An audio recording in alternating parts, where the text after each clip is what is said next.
Hello and welcome everyone to the NASCAR Substack for another Substack Live. I'm Zach Sterniolo along with Cameron Richardson. We are writers on NASCAR.com's editorial team. We are joined by a special guest this week, sports data analyst and a whole lot of everything else, Neil Paine. Neil, thanks very much for making the time for this and for joining on this. Yeah. Thanks for having me, guys. I'm excited. Absolutely. Just so obviously you're a contributor for NASCAR.com, have a weekly column on the site, and which today's or this week's just went out earlier this morning on Christopher Bell and Kyle Larson. But for people who don't know, what is it that you do? What is it that you're contributing to NASCAR.com and even beyond that?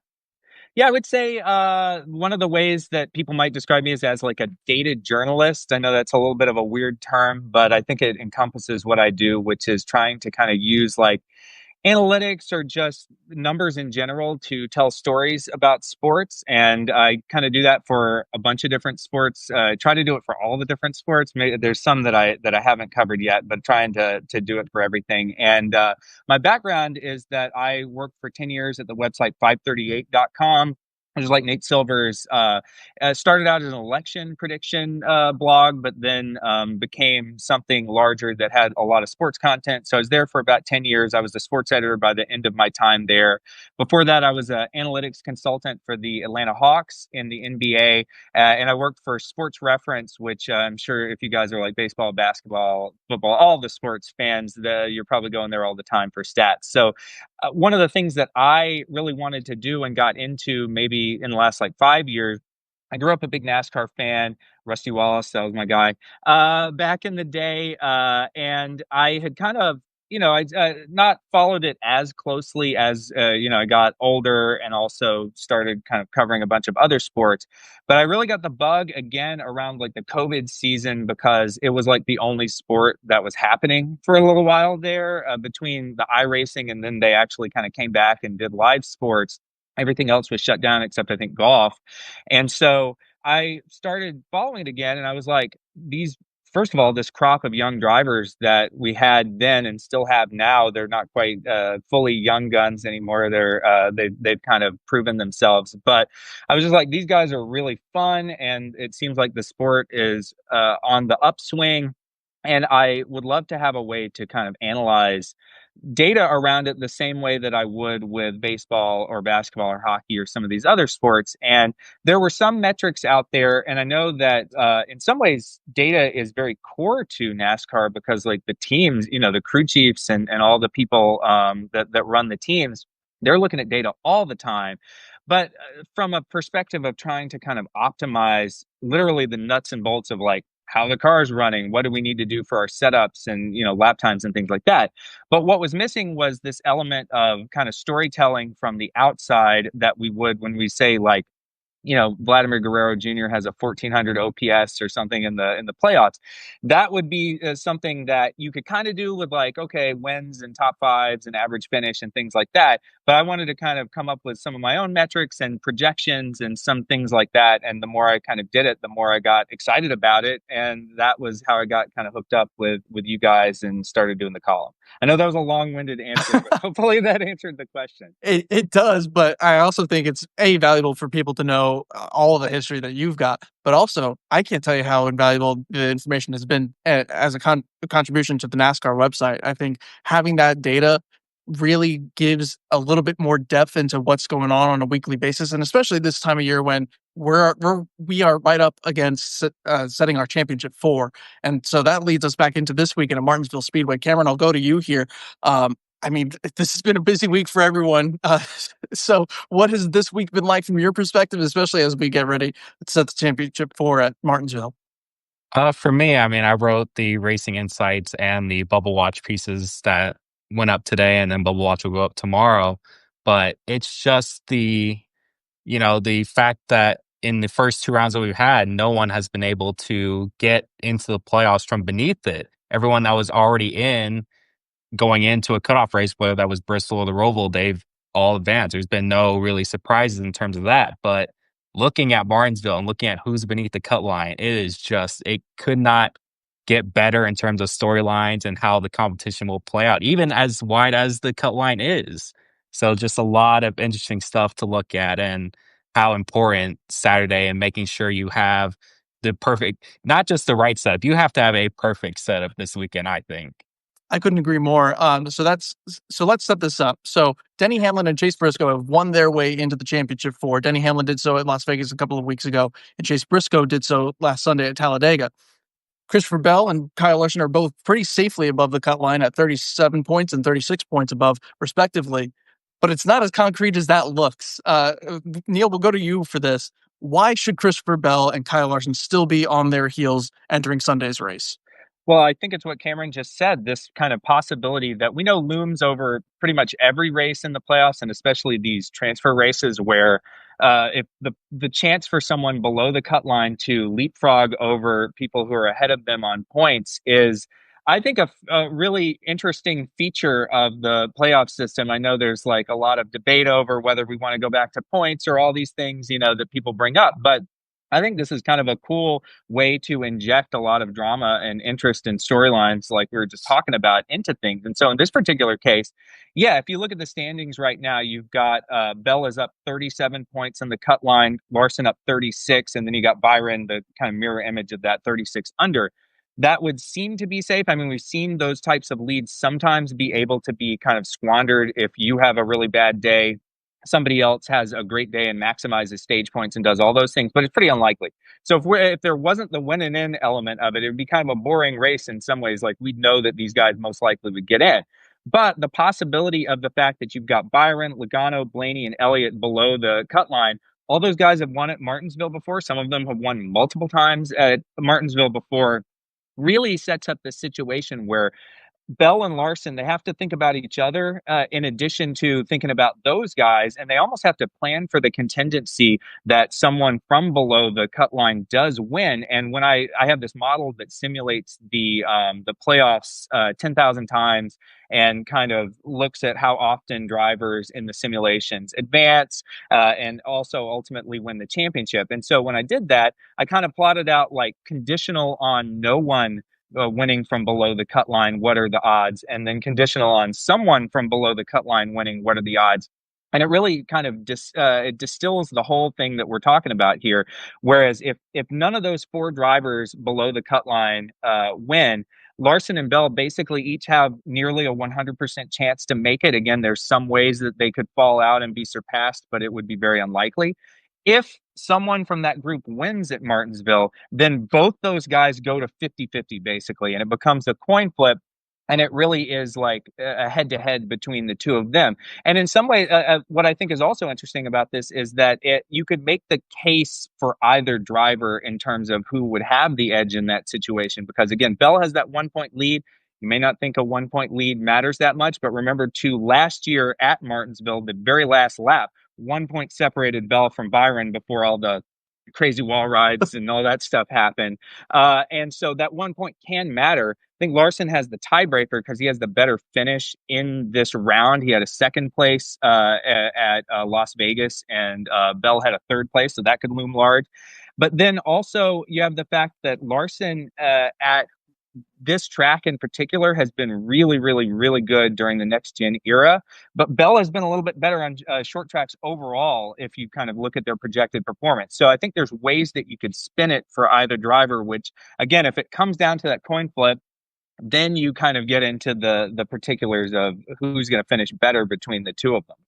And I think it really is going to put an emphasis rather on stage points throughout the course of Sunday's race as well, because if Larson's up there and Bell, for whatever reason, it doesn't get as many stage points, then all of a sudden that separation can loom large at the end of the race when the check flag actually falls, regardless of who wins that race. Cameron, we'll go to you. Brian Blaney has won this playoff race each of the last 2 years. He's he's seventh in points right now, needs a win to advance this year. Can he do it for a third year in a row? Is he the favorite, or why not? He absolutely can. And that's why I think when you look at both Bell and Larson, there's a case I can make where I can say this is arguably the most important race in Christopher Bell's Cup career. Because, go back to last year and the heartbreak he had, sitting on pit road. I was there sitting around the 24 and 20, waiting to figure out, all right, who's got the last spot and who doesn't. But then, you saw the frustration he had, and he goes into this year, starts off, wins 3 of the first 4 races of the year. And it's like, all right, this guy is a championship favorite. This is a redemption race for him personally. So let's say it is Ryan Blaney, who, yes, I think absolutely can make this 3 in a row. He just finds a way. Well, and in going back to last year's race, I believe he started like 14th. It's not like he was in this like great spot leading a bunch of laps early. He had to claw all the way back until the very last run where he passes Kyle Larson and Chase Elliott. Just that race was just insane on its own. But Christopher Bell, I think, just, and maybe it's something that gets asked about, this weekend whenever he has, whenever he's speaking to media. But I really think for Bell himself, and if it is, someone winning, because it's very likely that with those just absolute animals underneath the cut line, that it is going to be the Bell Larson battle that we watch to see who gets that final spot. I really do think this is the most important race in Bell's Cup career. I couldn't agree more. And you look at the guys beneath the cut line. So you got William Byron, like Neil said, 36 points been out right now. Then you've got Joey Logano, who is kind of forgotten in all of this a little bit, who, by the way, has 12 straight top 10 finishes at Martinsville. He is no slouch at this racetrack. Spring of 2019 was the last time he finished outside the top 10 at Martinsville. Outrageous. It's truly insane. And then you've got Blaney, and then at the very bottom of the heap is Chase Elliott, because he was involved, of course, in the wreck last week at Talladega and missed out on a ton of points. And of course, also had a tire penalty or a couple of pit penalties that he just couldn't overcome in Las Vegas 2 weeks ago. That sets him up in this situation. All 6 of those guys, though, William Byron, Joey Logano, Ryan Blaney, and Chase Elliott, have a combined 6 wins at this racetrack. Byron and Blaney have each won twice. Logano and Elliott each with a win to their credit. There is no one of Bell or Larson that I feel like should feel safe, because all 4 of those guys are capable of doing the job on Sunday. So let's look at the 9 team specifically. We've seen some really great flashes of the 9 team rising to some challenges this year that they haven't been able to do in years past, or at least really recently. They, of course, got the win at Atlanta over the summer to lock themselves into the playoffs. But I thought that drive at Kansas by Chase Elliott to get him into the next round really reinvigorated this 9 team. Neil, do you feel like they still have that kind of momentum heading into Martinsville, or do you feel like the last 2 weeks have nullified that a bit? Yeah, I mean, it has certainly kind of not been the best round for him, which it really kind of tells you, like you were talking about, they seemed like they're at this peak where they've kind of figured it out, turned things around. It was this very exciting moment. And that was like not that long ago, but everything is so segmented by the rounds of the playoffs that you're really kind of like only as good as your last few races. And so I think what makes him dangerous, though, is, and this is true of all those guys, is that they're all kind of in must-win mode. They have to treat it as being in that mode. It's like the flip side of like Bell and Larson are playing for stage points, and they're trying to maximize points just in case it comes down to that head-to-head. For the guys below the cut line, and especially Elliott, because he's 62 points out, it's kind of statistically impossible for him to even think about points. It is fully must-win mode, and it's not really caring about sort of the game within the game. It's like, we have to win this race at the end, and I think that makes all these guys dangerous, and it makes him dangerous, I think, especially. So, and then if you look at it, I was kind of looking at the driver rating, which is this kind of all-encompassing stat. I'm sure you guys have used it in the past as well, but it's kind of this metric that looks at not just how you finish, but also how you did within the race, laps led and speed and various things like that. So in the next gen era, the leader at Martinsville is, unsurprisingly, it's Denny Hamlin, who I think is also kind of an interesting wild card in this, because he's already locked his way in. He could, I think he's the career or current leader, active leader in wins here. So if he wins another one, that actually takes a ton of pressure off Bell and Larson. That would be like the biggest gift that he could give to them. Now, does he want to give them that gift? Maybe not. Well, maybe Bell, as a teammate, there's that whole aspect. But behind him is Chase Elliott. Chase Elliott is very close to Denny Hamlin in terms of driver rating at Martinsville in the next gen era. And I think that is another really interesting, whenever you have the guy who's last in the standings, but has one of the highest, if not the highest potential to win in a race, that sets up some really juicy stuff, I think, in a weekend. I love that stat so much. I want to go back to a couple things that some guys said in their media availabilities yesterday as well. Kyle Larson did a Zoom availability with some press members yesterday, and he said something that jumped out to me immediately, which was the 20 is the most important car on the racetrack for the 5 team on Sunday. Bar none, they can't get too focused in what that 20 team is doing because they've got to focus on what they can control themselves and what they're capable of. But they need to know where that 20 car is running because again, if any of those 4 guys beneath the cut line wins and advances, it does come down to whoever has the most points between Bell and Larson. The other side of that is Ryan Blaney's crew chief, Jonathan Hassler, was also on later yesterday afternoon and said something about the way that Blaney approaches this track that is very interesting to me, and that he's looking for a really specific feel out of his number 12 car that allows him to just simply pass better than anyone else in the field. That 12 car, a hallmark of that team has been its long run speed, really at any track we go to, but particularly at Martinsville. We saw that, as Cameron alluded to earlier, last year in this race when on the final run, he chased down Chase Elliott and Kyle Larson and passed them to lock his spot into the championship and give himself a shot at the championship at Phoenix in 2024. As Neil said, we also can't forget Denny Hamlin, and I'll throw Chase Briscoe into this bucket too, because although both of them have won, they're both also pretty darn good at Martinsville. So Cameron, what role do you feel like the 11 and 19 can play on Sunday afternoon, and why should they be eager to try to keep a Penske car like Logano or Blaney out of this championship four?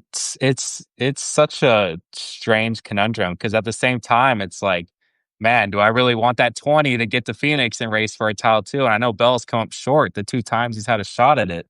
But I mean, you saw Bell and Hamlin have the photo finish at Phoenix earlier this year. I think Briscoe, I think, can sit a little safe because I think he's pretty great at Phoenix. Obviously, he was in that really early big wreck back in the spring, but I think Briscoe's one of the better Phoenix drivers out there. He did so in an SHR car, those first years in Cup. But I mean, if you're a Denny, I mean, I'm racing the 12 and 22 as far as possible. I don't care. And what I could be running 25th or second. If they're side by side with me, they're not going to get by me.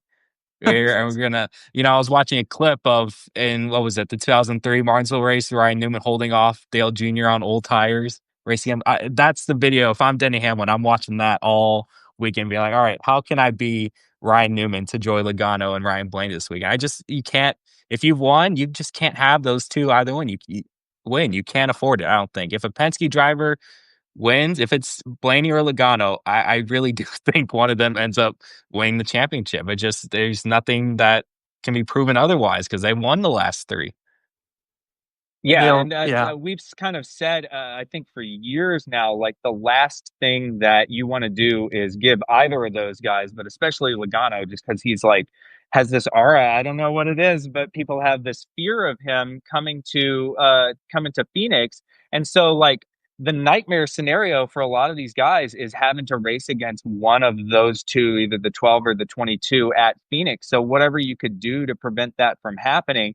And it does seem like at various times, especially when it came to Logano over the past few years, there have been distinct moments in which they had a chance to cut the head off the dragon, whatever you want to call the metaphor, and they didn't do it. And Joey ended up beating them when it came down to the very end. And so I don't know how much that, I mean, this is like, it's not even like 4D chess. It's like 560 chess. I don't know how many dimensions, but that it's like this metagaming aspect of like, pick your opponent. Who do you want to face off against? And if you have the opportunity to lock out one of the Penskes, but like you said, Cameron, I mean, that just then makes it be like, okay, do I want to really face the 20 or the 5 also?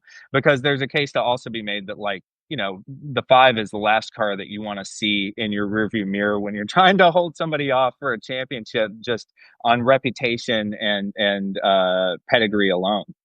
We got a comment a little bit earlier from Sean Rona, who said, I just don't think Logano or Elliott have enough speed most weeks lately in general to do it.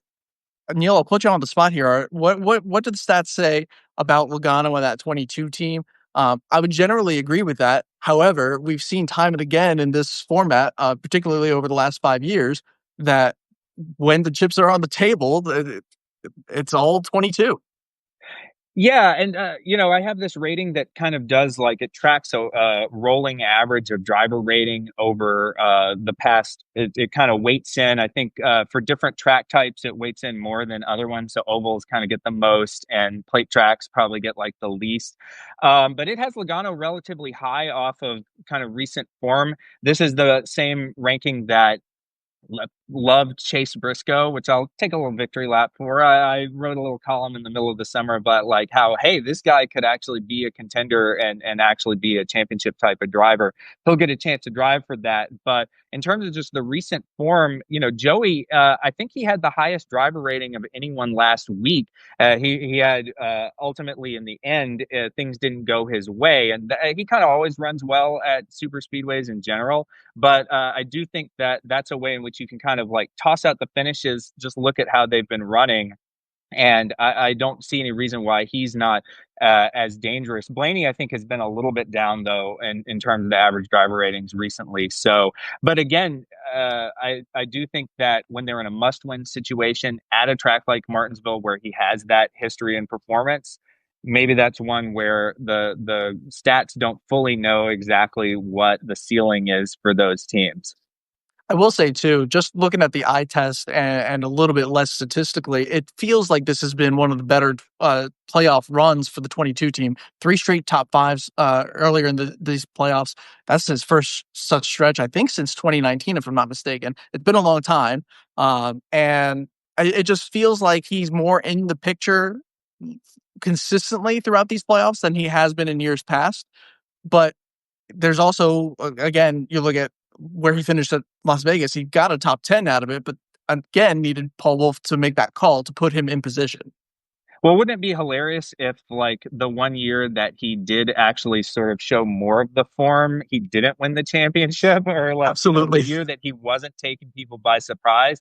And I do think that there's something to like, are you a driver that are you at your most dangerous when people kind of underestimate you the most? And nobody fits that, I think, more than Joey Logano. Agreed. Cameron, let's look ahead a little bit here. We're going to look past Martinsville and make your predictions for there.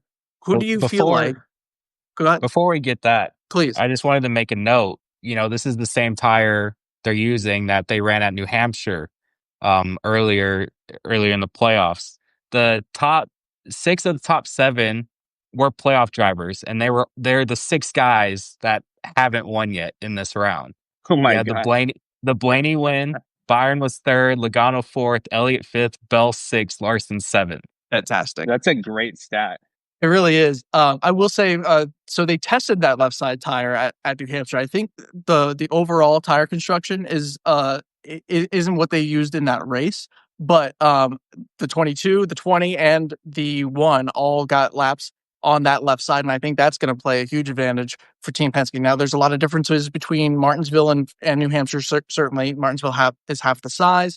Weather's a little bit different, but I think all of those factors are going to add up into whatever we see play out on Sunday at 2 p.m. on NBC. That said, I'll go to you for your for the championship pick. What is your prediction for what we will see in about 10 days time when we are crowning a champion for the NASCAR Cup Series? Yeah, I think it's very based off who comes out of Phoenix. 'Cause obviously, if it's a Penske driver, I'm going to roll with a Penske driver. But of what I'll give you right now, especially of the top 4, it has to be Christopher Bell's time. I know Bell and Larson have both been either the hottest driver or they've not. They've really fallen off at points this season. But I really think if Bell gets to championship 4, this is his proven moment. Sunday is his proven moment of his career, and I think he's able to get over that hump, and especially beat the demons of last year. It's going to set him up to be in a really great mindset for Phoenix. And I really think that's what's going to end up culminating in his first Cup championship. Neil, I'll go to you. I'm gonna go with this has always been a horrible pick, but I tend to make it just out of sentimental reasons and just because like I think it would be fun to see. But I'm gonna go Denny Hamlin. I think that this is one of his last chances, and it might be his last best chance to win the championship. And it feels different in the sense that in the past he's kind of found ways to mess up a good thing. So it was really, I think, an omen that he was able to take care of business, get in early, and not necessarily have to have it come down to craziness. Because I think around Christopher Bell, and I do think Bell is the favorite to kind of get in from this, whether it's through both Larson and Bell getting in, or if it comes down to the head to head. He won that walk off race a few years ago, in which everything got overshadowed by Ross Chastain and the wall ride, and that directly knocked Denny Hamlin in a year in which he was, one of the more deserving drivers, knocked him out of the championship four. If it happened today, because the way that the rule interpretation has changed, Denny would have gone on to the championship four, and Ross would have been disqualified. So I just think that like the snake bit years of Denny, decades of Denny, eventually it has to stop. And what a story it would be for him to win his first career championship this year. So I agree with both of you because I also picked Bell going into the playoffs as my championship pick. Uh, Denny, does feel like the momentum is on that 11 team right now, but I will throw out another JGR representative as a championship favorite here and go with Chase Briscoe as my pick to win the 2025 championship. You see the momentum building for this team all the way through. I believe they're still the only team throughout these playoffs that has landed a top 10 finish in all 8 races we've had so far. It just feels like Briscoe has really found his spot in that lineup at JGR, which is not an easy place to be when you have a guy like Bell, when you have a guy like Hamlin, who have led the way over the last couple of years for that program. And especially coming from SHR, where it was a completely different vibe. It was a completely different expectation. It took him about the first third of the season to really find his footing with this 19 team. But what you've seen really since the summer, especially since that Pocono win, is a really more confident, more comfortable Chase Briscoe, and also a more confident James Small in what his driver's ability is. So I think you head to Phoenix with that sort of mindset for the 19 team and Briscoe. I really think as much as it's going to be a first time experience for him, I feel like he handles himself in such a way that mentally he won't the moment won't be too big for him. And so I think that Briscoe really has a strong shot to win this championship at Phoenix in about 10 days. Yeah, and it's funny to hear, like, I sort of saw some reactions to him clenching at Talladega, which, by the way, was a little bit surprising just because, like, that's not necessarily his best track, but being, like, surprised that Chase Briscoe was in the championship four. But if you've really been following his run, like you said, after the adjustment period to being in that JGR seat, I mean, that is a very big shoes to fill in that Martin Truex car, the 19. After he found his stride, he has just been this machine. There really has not been hardly any off weeks. And he's had, I think, probably since May or so, he has been the most reliably like 100 driver rating. So it's sort of on the scale where like 70 is average, 100 is really good, 150 is perfect. The only guy that can really rattle off 150s consistently is Kyle Larson, which is kind of a fun factoid, but he also has a lower floor. And Briscoe has just had this very high floor and also a high ceiling. He had a perfect 150 at Darlington not that long ago and has just been rattling off these great runs, week after week after week. So I think that consistency is a real benefit for him. And it really speaks to like how he's matured and been able to find his place, like you said, this season. So, and there's just not a guy that's easier to root for. I feel like he's just like such a underdog story that you can kind of relate to. Like many times he was on the verge of not getting a seat in Cup, or his team falls apart, or like finally getting to SHR, but it's like the twilight years of SHR. And for him to persevere through that and be able to kind of make the most of this opportunity, it's just such an awesome story. Couldn't agree more. And it's just a lot of momentum for the state of Indiana for sports. I mean, Pacers were in the finals. Colts are the best team in Oh my gosh. football. And now Briscoe's on the brink of potentially being a Cup champion. Just a Well, wild time. he's the Daniel Jones, I guess, of NASCAR, right? Kind of left for dead on a nowhere situation, comes into a better situation, and then just like runs with that opportunity. I have to say, as a New York Giants fan, I am very happy for Daniel Jones doing his thing out there, especially Don't now that we forget. have Jackson Dart. I forgot Indiana football, #2 in the nation as Yeah. well, beat Oregon at Autzen Stadium too. Just yeah, I think it's all the stars are aligning for a big Indiana sports calendar, I Right. guess. All the signs are there. Uh, Neil, before we wrap up, where can people find your work? Where can people connect with you if they want to? Yeah, so they can find me at neilpaine.substack.com. That's Neilpaine.